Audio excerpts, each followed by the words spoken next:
I did have a couple of setups, but I couldn't capitalize. Let's jump right into the trades. Here is September 27th. I did have a couple of setups right here. They were not bad setups. In the first one, I made a terrible mistake where I didn't choose correctly my invalidation point, and I had to pay the price. Like if you guys see here, like this was my area in the this is the micro, but let's go to the mini because I choose the area from the mini, right?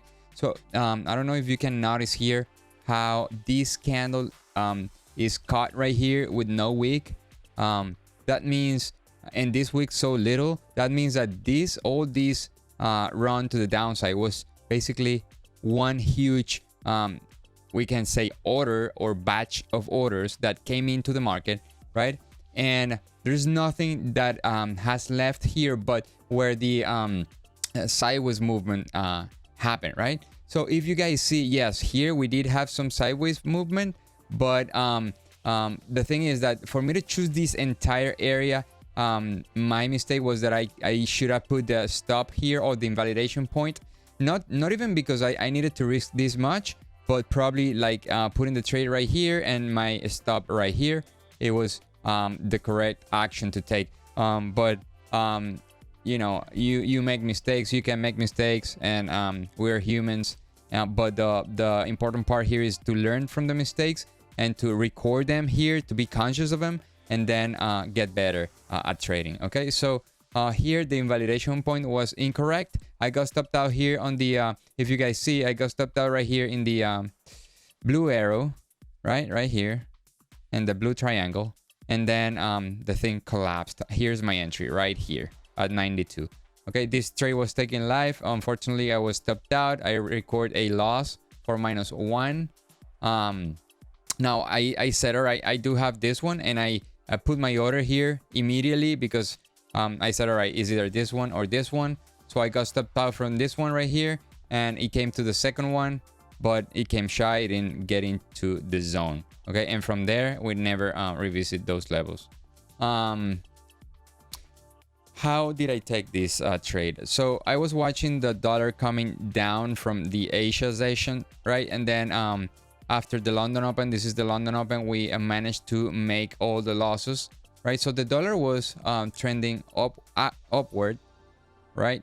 The dollar was trending up, and I said, all right, these levels are very important. So if we come here, it's going to be a nice short in the equity markets. And the funny thing here, or the important thing, is that we never were long bias, even though the market was going up almost 2%. Actually, the RTY was up 2%. I never was biased long. I always was biased to the short side, and more when I started to see the dollar catching up to the upside, right? So here's where I put my trade. Unfortunately, my timing and my invalidation point was not correct. Okay, so here is more of the same trade.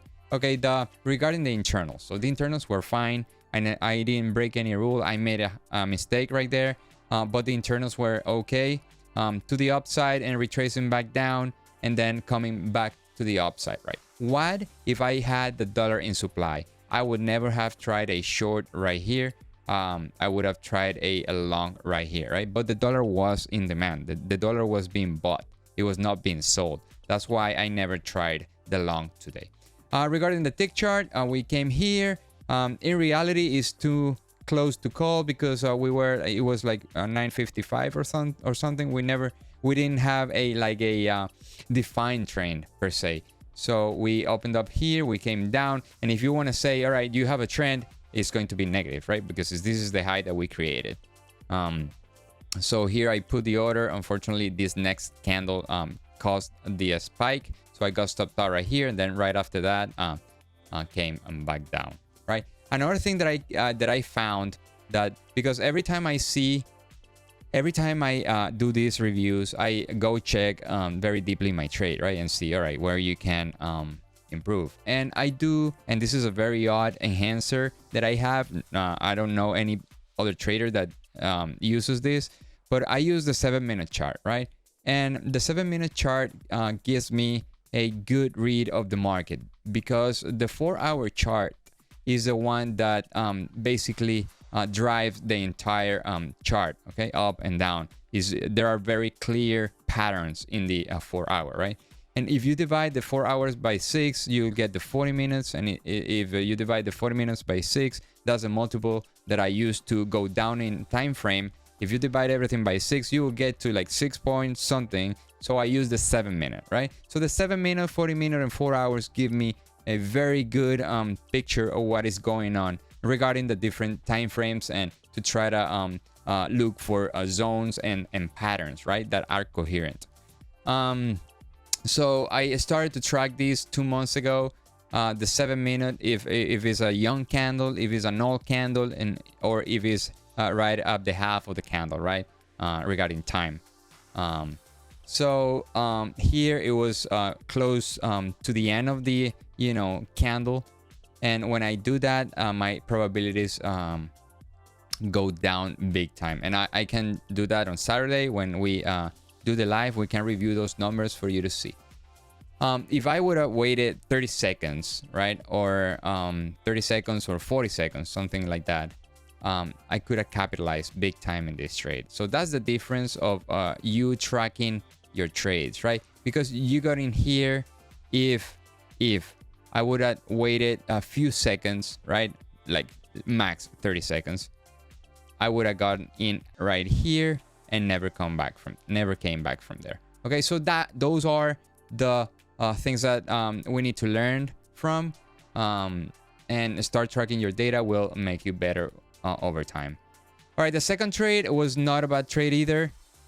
It was a short. Now it was a bit choppy, and I have learned from this type of picture how you cannot get in the middle of this. That's why I never tried for the second time, even though we had the setup right here and the setup right here.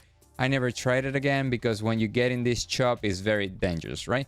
So I stretched my trading system just getting into this trade.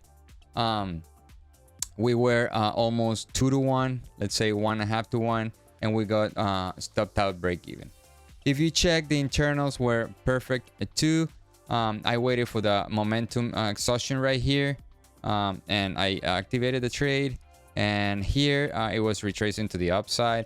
Then it continued to the upside, right? But this retracement to the downside was my while I was into profit, and then it came back to stop me out break even. So it was not a bad trade. I would say the chop is not the best scenario to be in, especially when I was saying, do you guys see these two circles?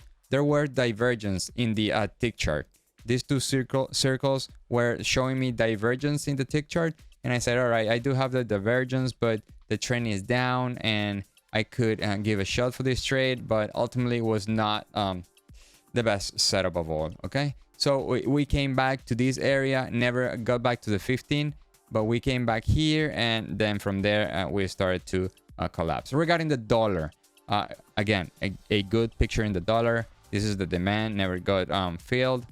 It went up, retracing back to some pivots right here. I created it during London, and my trader was here. I was able to catch this move down on the equity markets. Then it came back to stop me out, but it's okay. I ended up the day -1. I was busy in the afternoon, so I couldn't keep trading, but tomorrow I will be live at 8:45 for the pre-market, and then 8:25 for the live trading session. So see you all guys tomorrow. Bye.